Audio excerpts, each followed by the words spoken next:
Hey there. So my next guest, so full of life. He has a smile on his face basically the entire time. But he's a substitute teacher, which is really cool because he kind of goes into the process of what it means to be a sub, like how that whole like how they get paid and compensated and what it's like just popping into a class for the first time. So very cool and he's a gamer. So, he's my kind of person. Hope you guys like this one.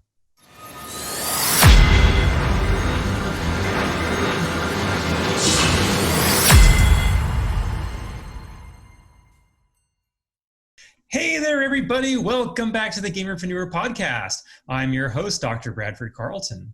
Today's episode, I have a very special guest with us. I have Jayce McCormick. Hey there, Jayce. How's it going? Hi, how are you doing, sir? I'm doing pretty well. Oh, it's a beautiful sunny day in Las Vegas. How about yourself? Doing pretty well. I'm here in Las Cruces, New Mexico, and it's pretty nice. Pretty nice weather. I remember driving through New Mexico, and that is real desert. Yeah. I thought when I came to Las Vegas, it was going to be desert. No, this place is green. Yeah, we're kind of terraforming out here. We have some people who are planting lots of greenery, and others who are going the xeriscaping route. So it's an interesting place. For sure. All right, so Jayce, why don't you go ahead and just tell us a little bit about yourself, and then we can get started. Sure, absolutely. My name is Jayce McCormick. I'm 33 years old. I'm married, and I have 3 children. 2 of them are surviving. So I have one little one who's, up above. And my boys pretty much run my day. So especially with all this COVID stuff, they're pretty much my 24/7 schedule. Everything kind of operates around them. Normally during the regular non-pandemic times, I'm a substitute teacher. I work long-term, working in high schools and middle schools. So I teach all subjects, all grade levels, and usually in the summer I'm teaching technology classes, program design, how to code, stuff like that.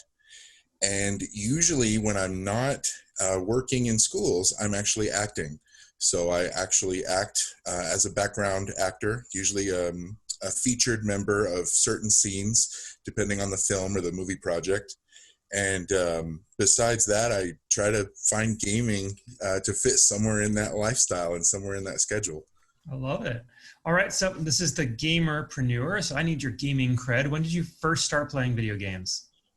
About 3 years old. I actually got to start playing with an actual controller when my older brother had to go do chores or step away and do homework. So I remember my first memory being Mario on the original NES system. And my brother used to unplug the controller and let me pretend like I was playing. And I remember about 3 years old, I finally was able to pick up the controller and finally start playing myself. Wonderful. I'm fairly certain I did that to my brother as well, and he resents me to this day. It's hard not to repeat that as a father, you don't want to do that to your kids, but life-work balance, you have to find time for gaming, and you also have to make sure you balance your kids too, That's right. And I'm assuming the love of video games just continued throughout life? Absolutely. I initially started as a PlayStation player. I first started playing PlayStation when I was in middle school. And one day a buddy of mine said, hey, have you ever heard of Halo? And I go, no, what's that? And he brought me over into the Xbox family, and it's kind of been just a thing ever since. I even tried to take it professional when I was in high school and when I first started in college. I tried to be a professional Halo player. Awesome. I will never forgive them for nerfing the Needler like they did. Yeah, we still have discussions and arguments about dual wielding and all of those things, Right on. So what do you play today, if anything? I still play on Xbox. So Xbox One is my current platform. I do still have my Nintendo systems, all my Game Boy Advance and Game Boy cartridges. I still play those. And right now I'm reintroducing myself to the Nintendo Wii again. I've started to play with my sons and kind of going back to an old platform and playing some of those fun interactive games. So I find it funny that people call the Wii old, like it was not that long ago. You think of it in terms of iterations and you say, well, I had the Wii, I didn't go to the Wii U, and now there's the Switch. And I consider myself a few consoles behind, you know? I got the Wii U. I forgot about the Wii U. Like, I think about the Wii because that was like so big for a long time, but all right. Favorite game of all time? Oof, that is tough. I am going to have to say probably Halo Combat Evolved. That was a huge game changer in my life where I started to actually realize what mutual competitive play was. As a Sony player, PlayStation, I was always playing single player games. And when I first started playing Combat Evolved, it led to tournaments. It led to travel around the United States. We also kept up a Monday Night Halo. Everybody has, Monday Night Football. We had Monday Night Halo for about 15 years, every Monday.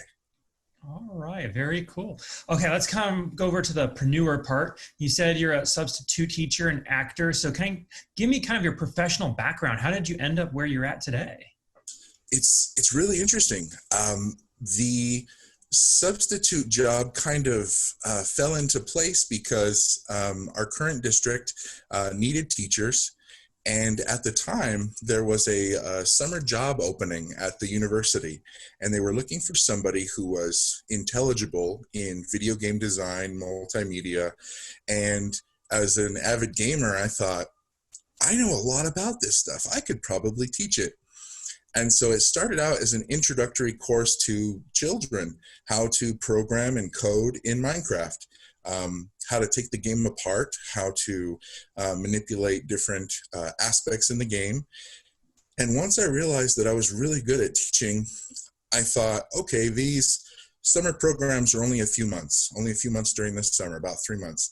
I thought, well, what can I do with the rest of my time, the rest of the school year? And a few people just kind of networked with me and said, we have an early college academy that could sure use you. We also have our local high schools. And it kind of snowballed from there, actually. Very cool. I still have no idea how to use Redstone. There is actually something called the Redstone Academy. And it's actually a world you can download, and it will show you everything that you can do with it, which blows me away still to this day. All right, I will have to check that out. It's something I want to get my daughter into is programming and coding, and like if I can get her to do it in a video game. She's still barely able to get Mario to jump, but like we'll get there eventually. I know. I feel the same with my son. He doesn't quite grasp how to get Mario to move forward while jumping. That's just going to take some time and effort, of course, like anything else. But Wii bowling, my son picked up Wii bowling and has been destroying me in terms of who gets the highest score. He's destroying me in Wii bowling, and he's 4. He's 4 years old. I love it. Okay, so you kind of have two paths here, and let's kind of start on the substitute teaching first. You teach at the college level, or you also teach at the high school level? Primarily high school level. We have one high school that it's designated as an early college academy, and the students who go to this particular high school are earning credit towards college and usually have close to an associate's by the time they're finishing high school. It's pretty incredible. Very cool, yeah. All right, so on the substitute teaching part, how does that work? Because I haven't had a guest on where I've asked this kind of question, but like, how do you get a job? I mean, you're not centered anywhere, right? Right, exactly. It's actually very intuitive. It's really neat. They have these SubFinder programs. You can either use your computer or you can use your phone. And it's actually, it feels like you're a free agent. It feels like you're up for hire whenever you want. And you can take any gig you want, any job, and you can also decline if you don't want to. So an automated system can call you, and it will tell you the designation. It'll say the high school, the time, and what the job entails for how long. And the craziest part about it was I took this job as a way to earn money while I continued to act.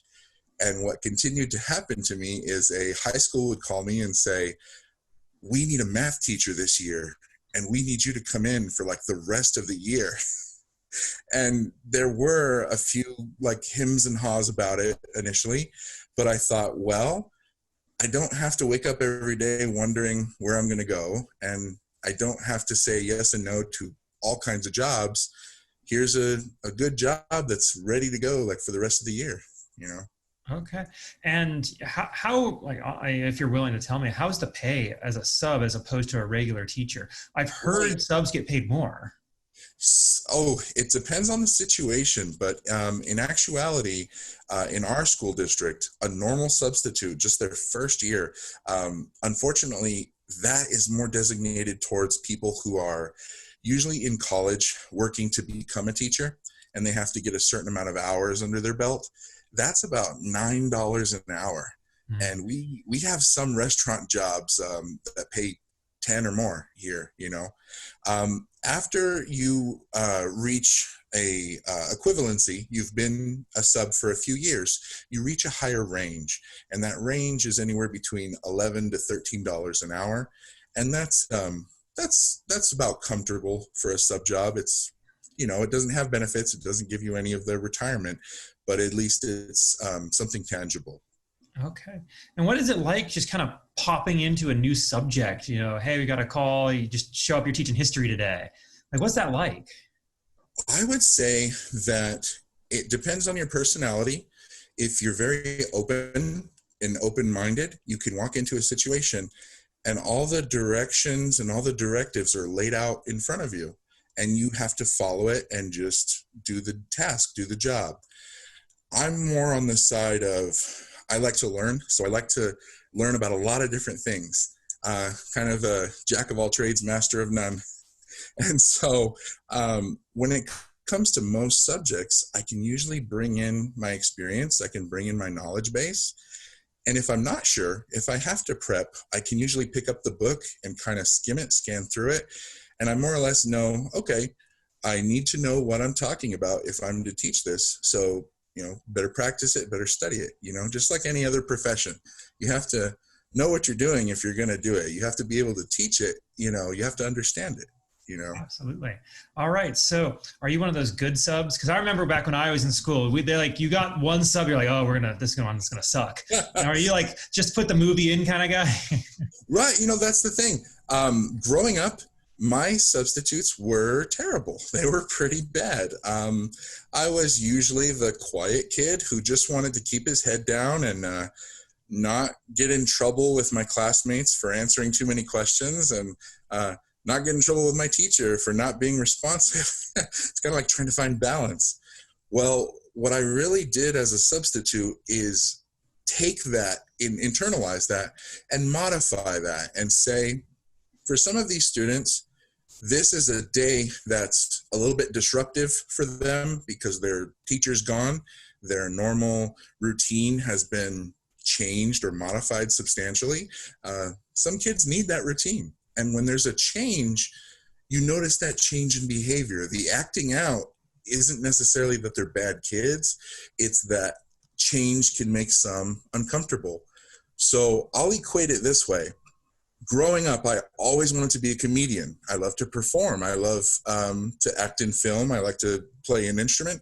I was always deathly afraid of, oh my gosh, if I'm a comedian, there's going to be a heckler out there and they'll destroy me.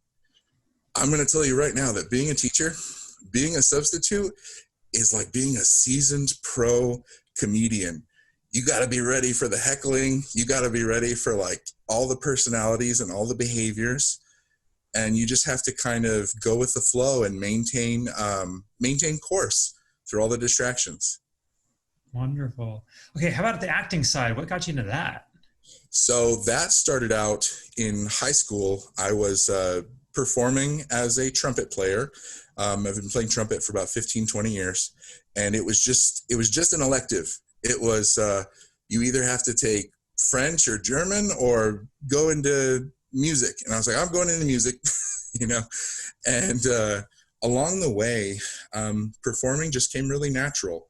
Like I said, someone who didn't stand out in class, someone who just wanted to keep his head down. I was not the natural class clown. And I tried to avoid it at all possible, if at all possible. In high school, I started to see the opportunity to act and to perform and join in plays. My senior year, a gig kind of fell into my lap. A friend of mine, his father was a huge political, person, and they were getting ready to film a bunch of ad campaigns. And they said, we're looking for young, enthusiastic men who could portray steel workers, like at a steel mill or something. And I thought, I could do that. I could pull that off.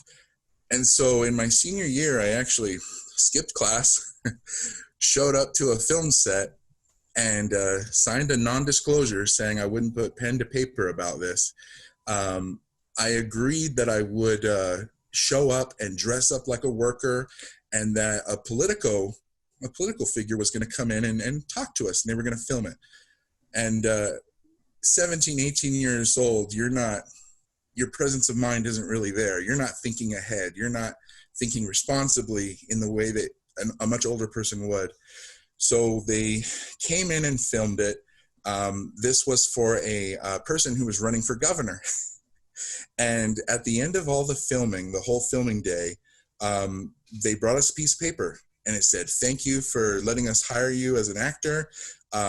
You'll be compensated depending on the results of the election and whatever funds are available at the end of the campaign. And so I thought, okay, if this person wins and if there's money left, I'll get paid. Okay. It was just fun to do it. It was just a great experience. That person ended up becoming our governor and did not pay any of the actors, didn't pay the film crew.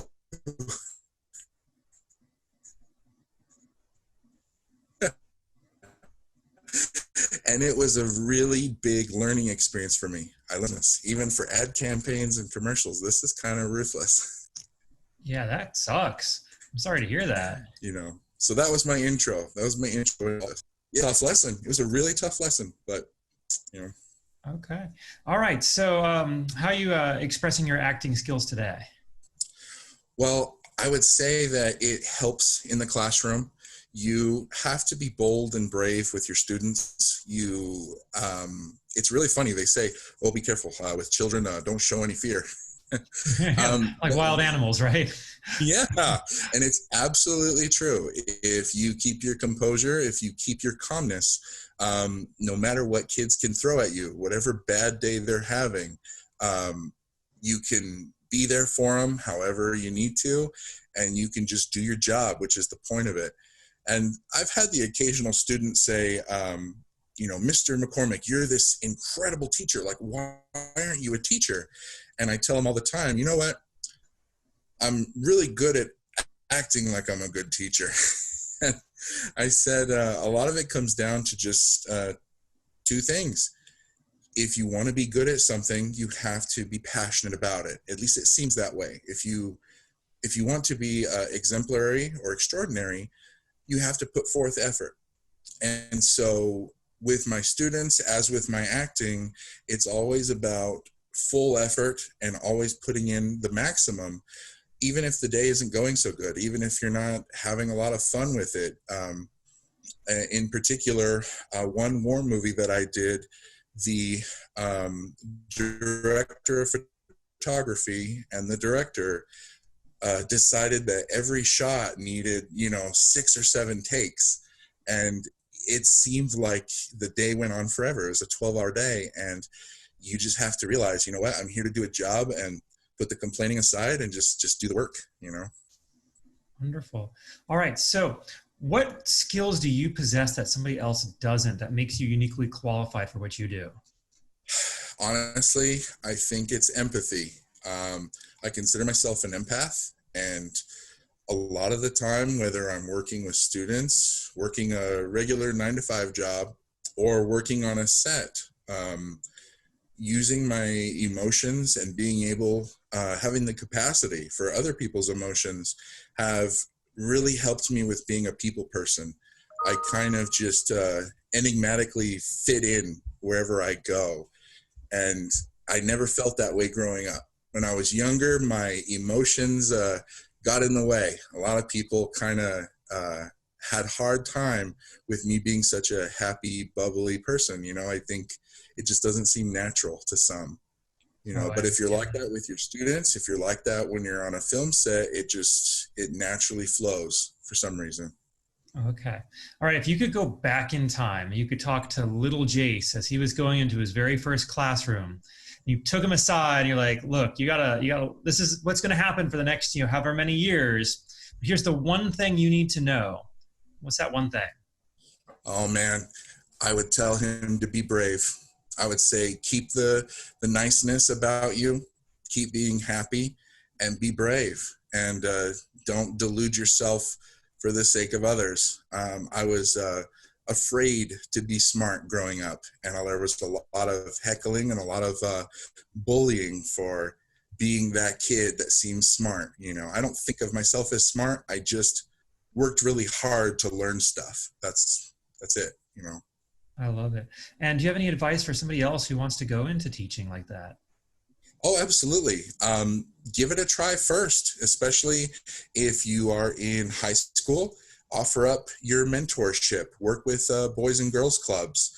Go after school to elementary school, and you'll see that you sit down for 10 minutes with a kid who is panicking or freaking out because they can't color within the lines, or they're having trouble spelling, and you come in with just your typical who you are as a person with all your experience at the age that you are. These kids look at you like you are just astounding. And so it's a definite ego boost, and it also humbles you because you realize, I think of my personal problems as so substantial. And I look at these small kids, and their biggest problem right now is they're afraid of what their parents or their teachers are going to think about them.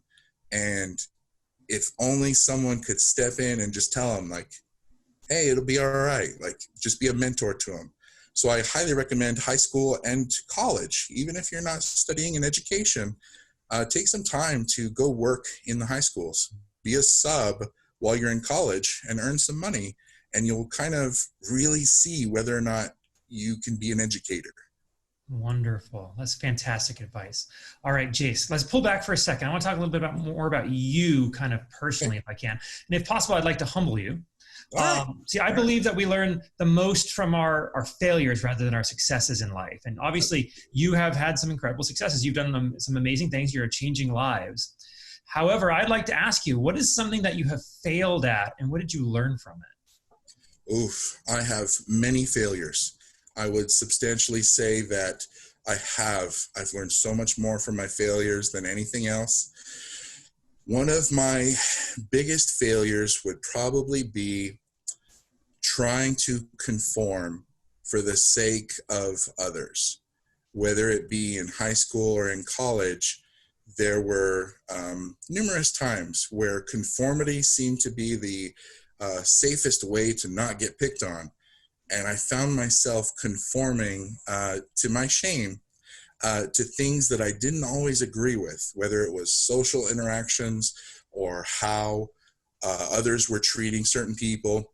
A lot of the time, I think that me as an individual, as well as others, we fall into this area where we say, if I keep my head down and if I don't speak up, I won't be next, or I won't be the next target.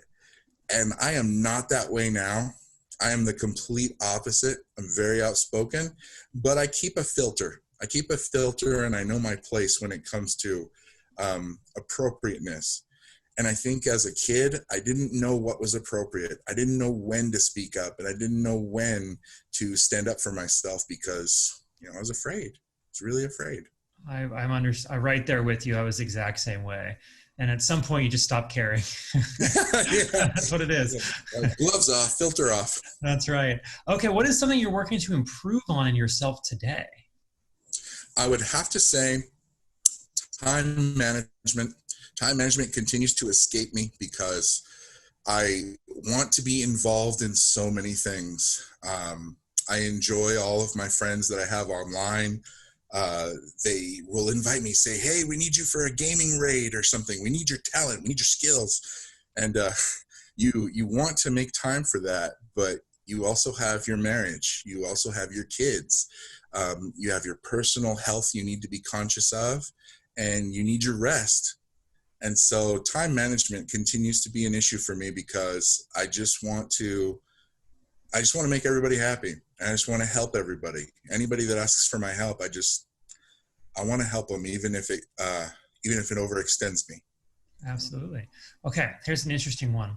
What do you think is something that people misunderstand about you when they first meet you? Ooh, I would say probably my size. I'm over 6 feet tall, close to 6'3", and I'm a pretty substantial guy. And initially when people first see me, they kind of pull back a little like, whoa, that guy's pretty big.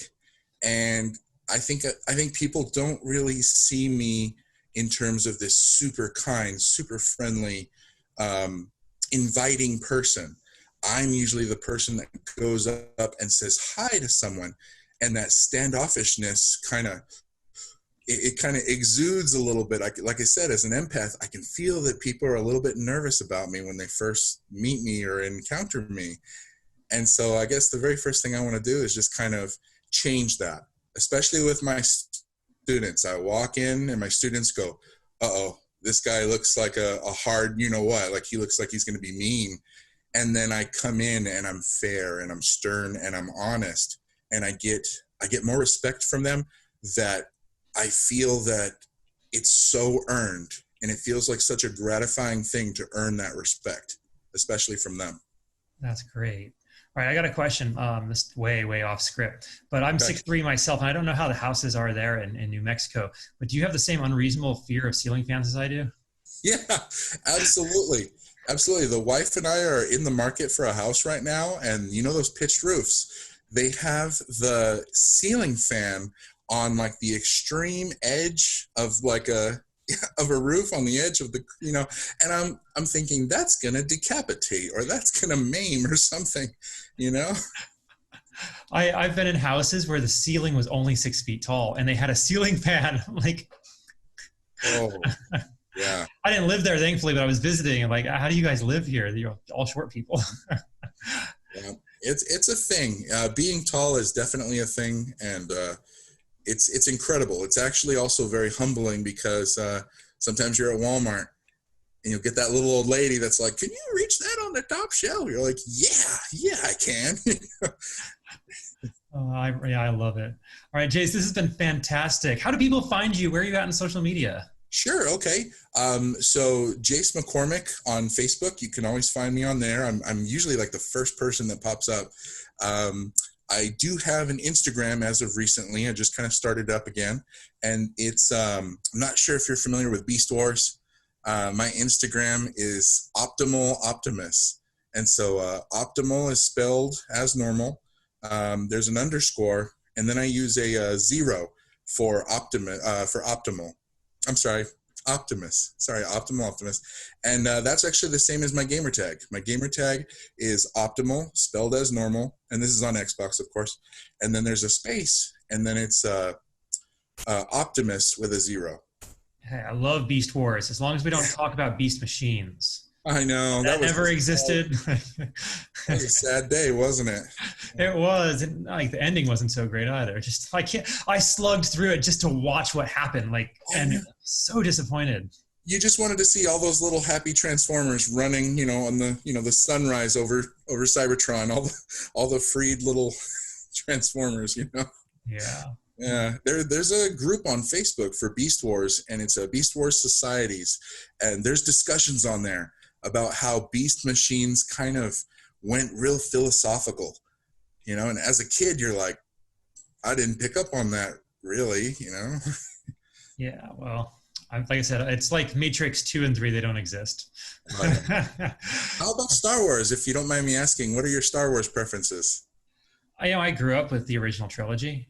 The prequels are 2 and 3 were good. I like 2 and 3.